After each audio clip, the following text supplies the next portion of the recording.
Welcome to Teach Good, Teach Well, where we seek the practical and powerful in the world of teaching and learning. It's me, Mr. Driver, and since it's my first video, we get to talk about whatever I want to talk about. And today that thing is, who are the poets we are missing out on in our classrooms? And if you're not a teacher, you're just a student of the world, hey, you're still welcome. We want you here. The theory behind this video is that we have a handful of poets that get maybe, a little too much of our attention. We've gone on the snowy woods on the snowy evening, and we've had the divergent paths with Robert Frost. We got Poe and the Raven. We got Langston Hughes, of course. We got Emily Dickinson. We got Maya Angelou. Then there's the one-off poems of just, we pull things based off of theme or whatever we need, or whatever we find off of a few Google searches. And kids get to experience some amazing poems, but they never really get an understanding of that one poet's writing style or even their story. So we're going to change that. So I got a list of 12. Not the definitive 12, just 12 that I would like to introduce to you, that I've taught before in my own class, and just 12 people who I really value. It's a little bit of a mix too. I'm here to inspire you with this channel. I'm not here to pat you on the back. I will if that's what you need, but that's not like the idea. The idea is that I'm offering to you the things that have worked in my classroom, and the hope is they would work in yours.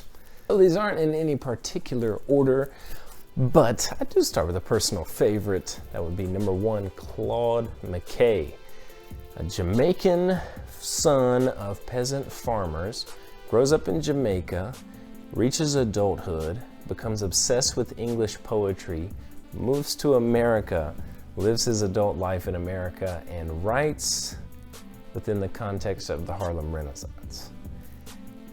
Now that sounds like someone I want to be teaching in my classes. So, how would I approach lessons about Claude McKay? Exactly based off of his biography that you just heard from me. He is a combining writer, a conduit. So he's got the English poets in mind, the sonnet structures in mind, and yet he's speaking to the experience of being a black man in 20th century America. A lot going on in the poems, a lot there to unpack.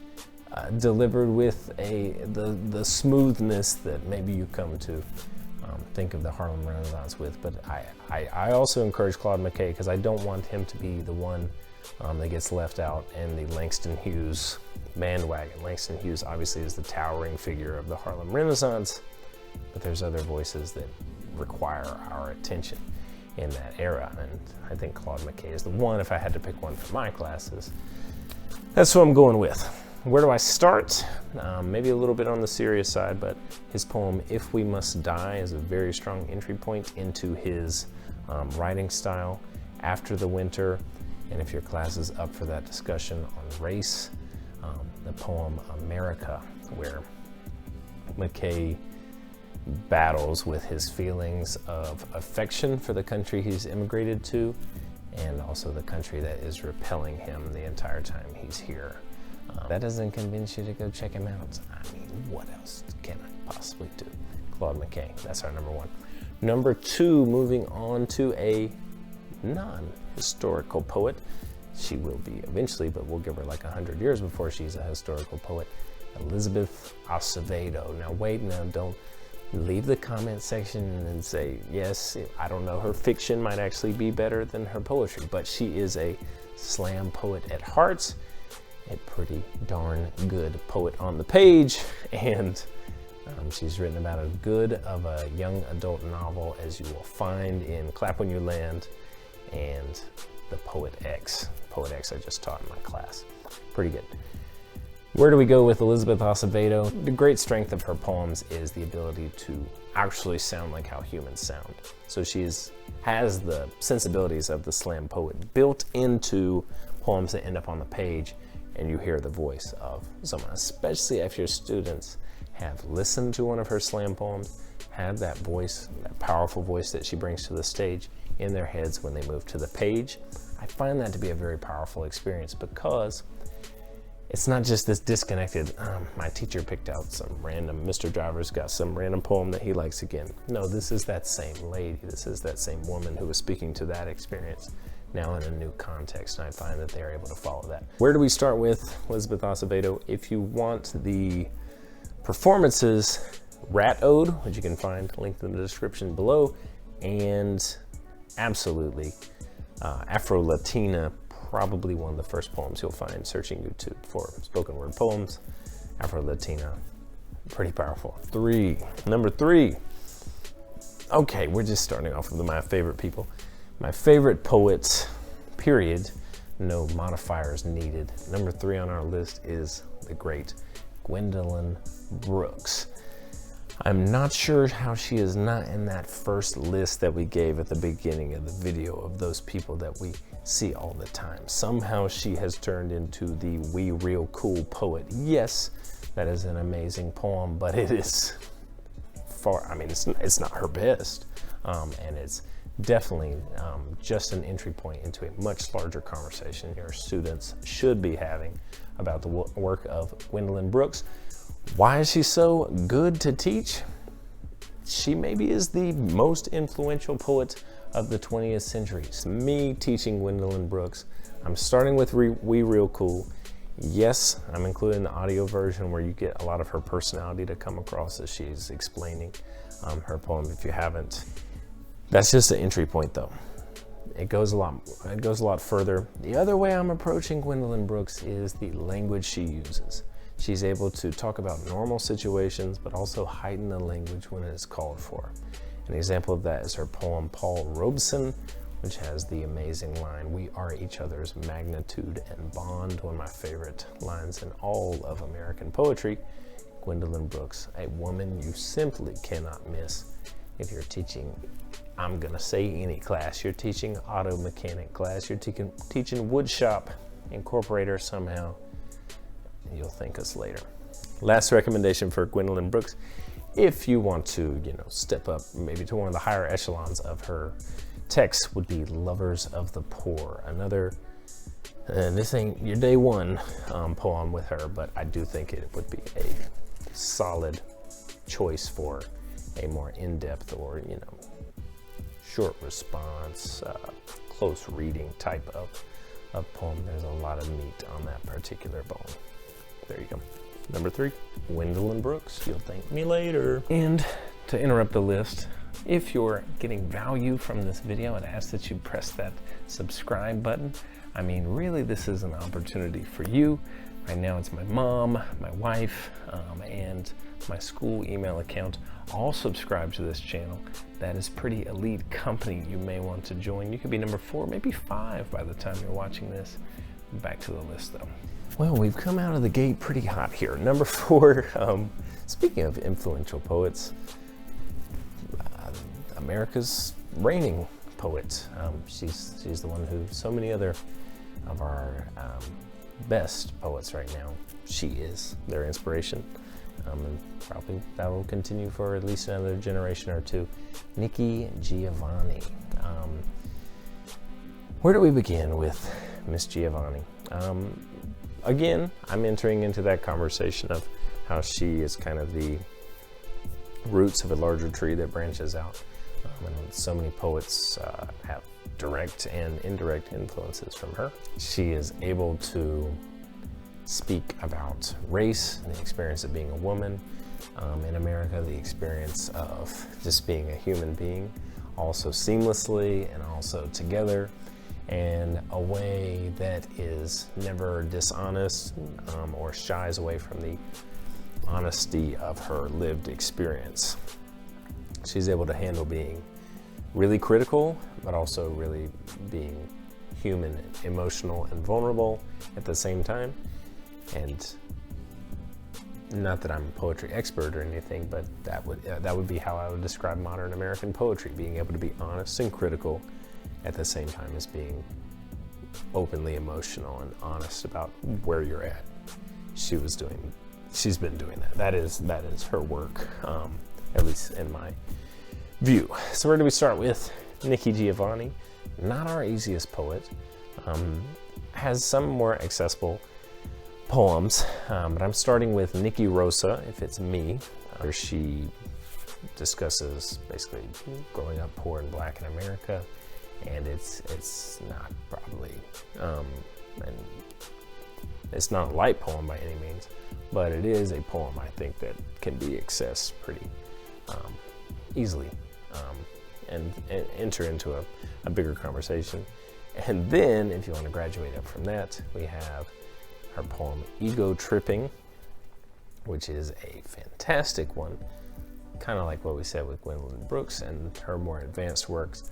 I think that lends itself to a deeper analysis. Not that every poem has to, have layers and layers of meaning, but Nikki Giovanni has a way of just building and building and building and building. And I think it's one of those poems where you would really benefit from sitting with it for a while, not just, hey, that was your warm-up. Did you like it? How'd you feel about it? It's not really that. Last recommendation for Nikki Giovanni, her interview with the great James Baldwin. You can still find that on YouTube. I'll link that in the description as well. And I know your classes don't have an hour's worth of attention span, so you maybe will find the moment in that conversation that you want to show to your class. But if you plan on showing an interview, she's good at everything. She's a poet, yeah, but she's like awesome at all the things that she does. So her as an interviewer speaking to James Baldwin and just being able to kind of like move him through all the thoughts that she's having herself, and these big questions that she's having at that time in 1971 when she's interviewing him. You gotta watch it. Why are you still watching my video? All right. Number five on our list, our first writer writing outside of the English language, Chile's Pablo Neruda. Now, yes, I'm not introducing you hopefully to someone entirely new. He is the preeminent love poet, maybe period, end of story. But he's someone I don't want to be skipped over in our classes just because of his large presence in the entire, poetry landscape, and as well as, his interesting story, the cultural differences of South America, and him being a poet who was also a politician, and this interesting position that poets and writers hold in other parts of the world that don't really happen so much in America. In America, they tend to be criticizers of the system. In other parts of the world, and a lot of the history of the past 100 years, writers have risen into the ranks of governing, which is pretty interesting. Pablo Neruda being one of those people. The quality of his politics aside, whatever you think about them, that's not what we're here to talk about. But where do you start with Pablo Neruda? He is a deeply emotional love poet. That is kind of his thing. I would push you toward one of his more interesting poems, though, Ode to a Large Tuna in the Market. It's just quirky enough that it gets your students' attentions. Can they have multiple attentions? I don't think so. It gets your students' attention, but it's not so off the deep end weird and strange that they just feel like they have nothing to say about it or not much to respond to about it. So I do think he is one you don't want to miss. How do I teach him? I would pull from early, middle, and late in his career and see the progression across, just because he has so many poems written basically upon the same topic of, unrequited love or over and abundant love towards someone, or just this permanent sense of long-lasting love with someone.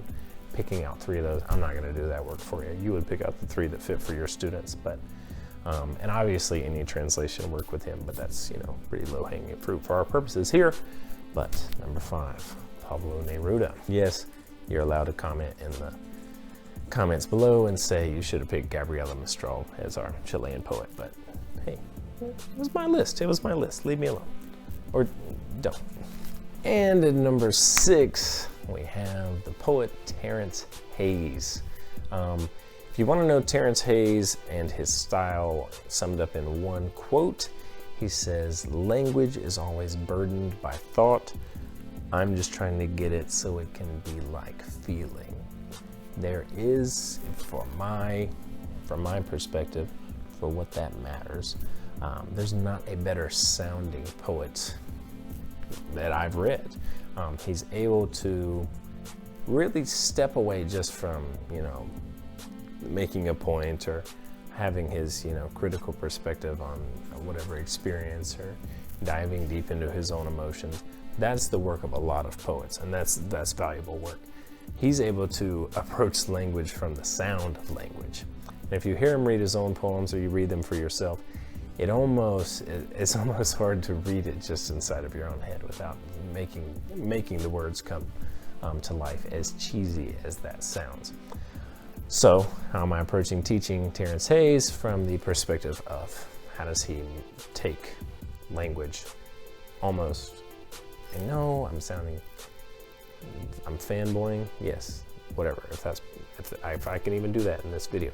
It is a fanboy video about poets, but deal with that. I would enter into that conversation of how does he take language from just I'm communicating ideas to I'm communicating sounds and the feeling of words, instead of just here's idea 1, 2, and 3 that I'm laying out to you, like I'm making an argument. And he is able to still successfully make arguments from his language. Where do we start? He has a great book called Hip Logic. The availability of those poems on the internet varies depending on where they are exactly. Definitely one to buy though. The entire book of poems would fit into any high school class pretty easily. And one that I would definitely push you to is American Sonnet for My Past and Future Assassin. Maybe even looking at the entire work, all the sonnets in that work. But the one I would point to specifically would be the one in brackets called probably Twilight Makes Blackness Dangerous, is the one that I would pick if I could only pick one. But again, that's the point of this video. You're not just picking one, you're picking entry points into longer and deeper and more sustained work with these poets. And this is the kind of poet who lends himself to that work. Terrance Hayes, number 6.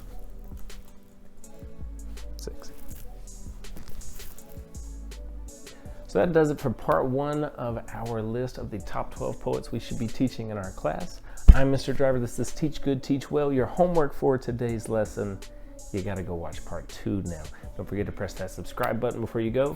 And thank you for watching. Bye.